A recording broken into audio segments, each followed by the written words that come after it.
அமெரிக்க ஜனாதிபதி Donald Trump நிர்வாகம் ஈரானுடன் தற்போதைய போரை முடிவுக்கு கொண்டு வரும் வகையில் 15 அம்ச அமைதி திட்டத்தை ஈரானுக்கு அனுப்பியுள்ளதாக சர்வதேச ஊடகங்கள் தகவல் பகிர்ந்துள்ளன. இந்த திட்டம் பாகிஸ்தான் மூலம் ஈரானுக்கு அனுப்பப்பட்டதாக அமெரிக்க அதிகாரிகள் தெரிவித்துள்ளனர். முன்னதாக ட்ரம்ப் தனது ட்ரூத் சோஷியல் பகுதியில் அமெரிக்கா மற்றும் ஈரான் இடையே கடந்த 2 நாட்களில் மிக நல்ல மற்றும் பயனுள்ள பேச்சுவார்த்தைகள் நடைபெற்றுள்ளன.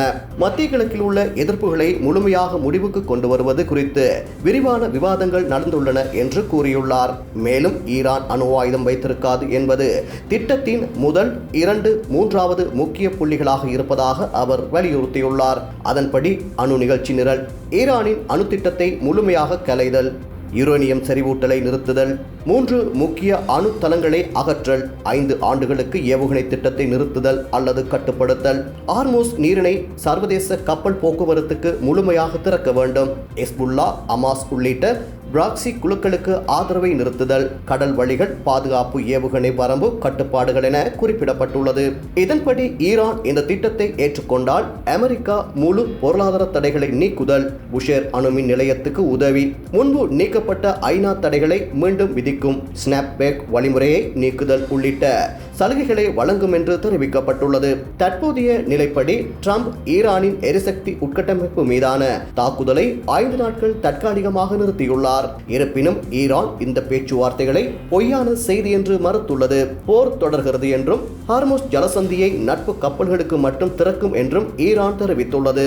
இஸ்ரேல் இந்த திட்டத்தை பற்றி கவலை தெரிவித்துள்ள நிலையில் பேச்சுவார்த்தைகள் மூலம் போர் விரைவில் முடிவுக்கு வரும் என்ற நம்பிக்கையை ட்ரம்ப் வெளிப்படுத்தியுள்ளார். இந்த 15 அம்ச திட்டம் 2025இல் முன்மொழியப்பட்ட பழைய அணு பேச்சுவார்த்தை கட்டமைப்பின் அடிப்படையில் இருப்பதாக தகவல்கள் வெளியாகியுள்ளமை குறிப்பிடத்தக்கது.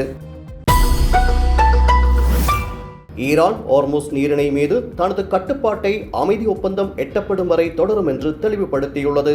ஐநாவில் உள்ள ஈரான் மிஷன் வெளியிட்ட அறிக்கையில் விரோத செயல்களில் ஈடுபடாத கப்பல்கள் ஹார்மோஸ் வழியாக செல்ல அனுமதிக்கப்படும் என கூறப்பட்டுள்ளது. ஆனால் அவை ஈரான் அதிகாரிகளுடன் ஒருங்கிணைந்து பாதுகாப்பு விதிமுறைகளை முழுமையாக பின்பற்ற வேண்டும் என்றும் வலியுறுத்தப்பட்டுள்ளது. இது கடந்த சில நாட்களாக நிலவி வரும் நடைமுறையை அதிகாரப்பூர்வமாக்கும் வகையில் பார்க்கப்படுகிறது.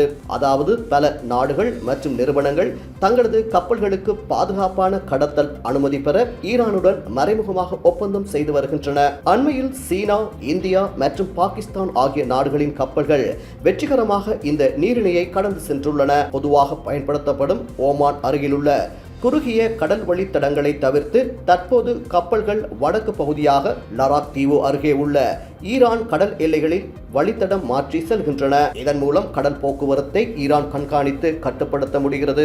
இதற்கிடையில் அமெரிக்காவின் வெள்ளை மாளிகை பாகிஸ்தான் வழியாக ஈரானுக்கு அனுப்பியதாக கூறப்படும் 15 அம்ச அமைதி திட்டத்தில் ஹார்மோஸ் நீரிணையில் சுதந்திர கப்பல் போக்குவரத்து முக்கிய அம்சமாக இடம்பெற்றுள்ளது.